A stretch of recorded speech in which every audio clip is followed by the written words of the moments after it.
Welcome to Learn English with Stories. Today, I'm going to tell you a story about love, trust, and the single moment that changed a future forever. It is a story filled with emotion, reflection, and a quiet mystery that unfolds with every choice. As you listen, pay attention to the language, the expressions, the feelings behind the words. Because this story is more than just a story, it is a lesson in English and a lesson in life. So take a deep breath, relax your mind, and let me take you into the world of Liana and the decision that changed everything. Let's begin. This is a story about trust, about one decision, and about how a single moment can change a future. My name is Liana Reed, and today I am finally ready to tell the truth. I was standing beside Moonstone Lake, holding my long dress in one hand and my phone in the other. A message from my fiancé, Adrian Vale, lit up the screen. Only 8 days left, my love. I should have smiled, but instead, I cried. I'm 24 years old, and I was supposed to marry the man I believed was my soulmate. I had everything prepared: the dress, the flowers, the vows, the future. But inside, something felt wrong. Not about Adrian, but about me. I need to tell you how it all began so you understand why the ending hurt so much. 3 years earlier, I worked at a quiet mountain resort. Adrian visited with his research team. He looked exhausted, like someone carrying too many burdens alone. He approached the desk and asked, "Hi, could you point me to the best place for tea around here?" His smile was small, shy, gentle, different from the loud guests I met every day. During my break, I offered to walk him there. We talked slowly, like two strangers discovering hidden corners of each other's minds. He listened, really listened. He remembered my favorite tea, my fear of storms, my silly dream of writing stories one day. He came back again and again. Finally, he admitted, "Honestly, I returned because being near you feels peaceful." My broken heart, still healing from an old betrayal, began to trust again. And before I knew it, we were a couple. One calm spring evening, Adrian rented a small wooden boat.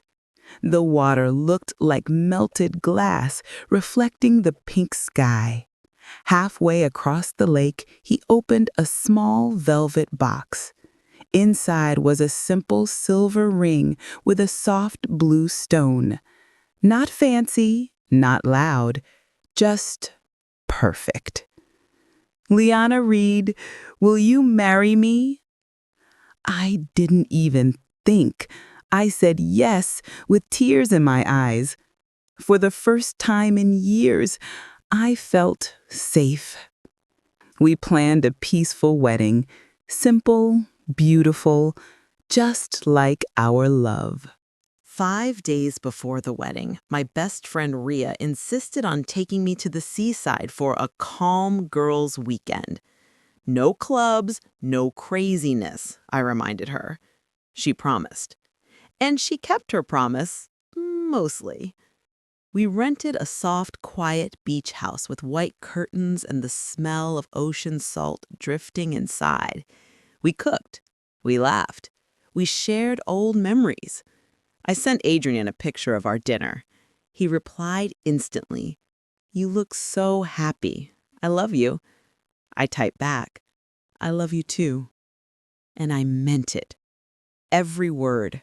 Later that night, Ria suggested a short walk along the beach. The moon was bright, the water cold but calm. On our way back, we passed a small coastal bar. Soft music, dim lights, quiet energy. Ria asked, "Just one drink, Lee? Then we go home." I agreed. Inside, I ordered a single glass of white wine. Nothing more. Everything was normal until he walked in. A man around my age, with tired eyes and a sad expression. He wore a simple gray shirt and carried a leather notebook. He looked lonely. He didn't notice me at first, but after a while our eyes met. He gave a small smile, a harmless one, or so I thought. He moved to our table and asked softly, "Bachelorette weekend?" I nodded. "Then you must be the bride." I should have stopped the conversation there, but I didn't. Why? Maybe because I was nervous. Maybe because I felt fragile. Maybe because I wanted to escape the pressure of the wedding for just a few minutes. He asked if I was scared, and I answered with tired honesty, "A little." His eyes softened. The happiest people sometimes hide the heaviest worries. Something about that line felt too accurate. He asked if I wanted to step outside for fresh air. I agreed, not because of him, but because I needed to breathe. The beach was quiet, the waves whispering like secrets. We stood in silence. Then he said something that still haunts me. "You look like someone trying to run, but you don't know from what." I turned to walk back to the bar, but he stepped closer, not forcefully, not aggressively, just enough to close the distance. And before I understood what was happening, he kissed me. Just a few seconds, but enough to shatter the life I built. I pulled away immediately, heart pounding, hands shaking. No, this is wrong. He didn't follow me. He only said, "Sometimes mistakes come from fear, not desire." I walked away, crying, confused, ashamed. I didn't go back to Ria. I couldn't face anyone. Back at the beach house, the silence felt louder than any storm. I lay awake all night, replaying the moment again and again. Why didn't I step away sooner? Why didn't I leave the bar earlier? Why did I let a stranger's sadness blur my own clarity? The next morning, I pretended everything was normal, but something inside me had cracked. Adrian texted again. "Good morning, my bride. Only 6 days left." I stared at the screen and felt unworthy. 3 days before the wedding, the guilt became unbearable. I called Adrian. "Can you come over? I need to talk." When he arrived, he brought flowers.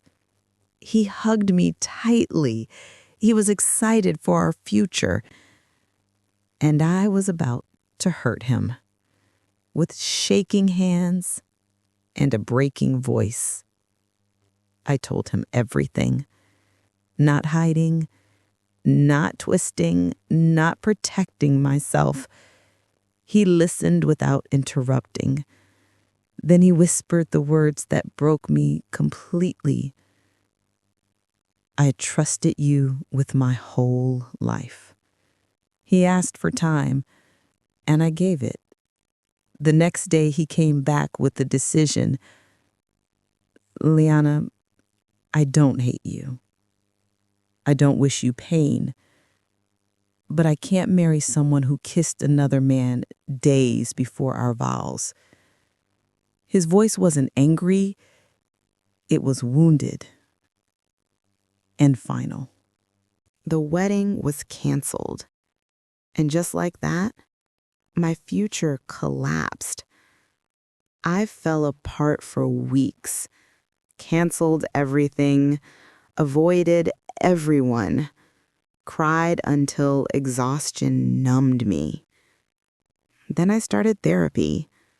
For the first time in my life, I learned how fear controls people, how self-doubt can sabotage happiness, how running from emotions creates disasters. Slowly, painfully, I rebuilt myself. Not perfectly, not beautifully, but honestly. One afternoon, a month later, I saw Adrian outside a bookstore. We didn't speak. We didn't smile. We simply nodded. Two strangers with a long history. That night, I cried again, but the tears felt different. Not only pain, but acceptance. One moment, one mistake can cost a beautiful future. But honesty, courage, and facing your truth can build a new one. If you are listening to this and you're afraid or confused or insecure before a big decision, pause, breathe, think. Protect the love you have. Protect the trust you're given. Because sometimes one night really can change everything. You've just listened to a powerful story about love, fear, mistakes, and the difficult journey of rebuilding oneself. Stories like this remind us that every choice has a shadow and every action carries a consequence. But they also remind us that honesty, courage, and self-reflection can help us grow stronger. If you learned something new today, a new phrase, a new expression, or even a new perspective, then this story has done its job. Thank you for listening with your heart and learning with your mind. This is Learn English with Stories, and I will meet you again with another story, another lesson, and another journey. Until then, take care of your heart, take care of your choices, and keep learning.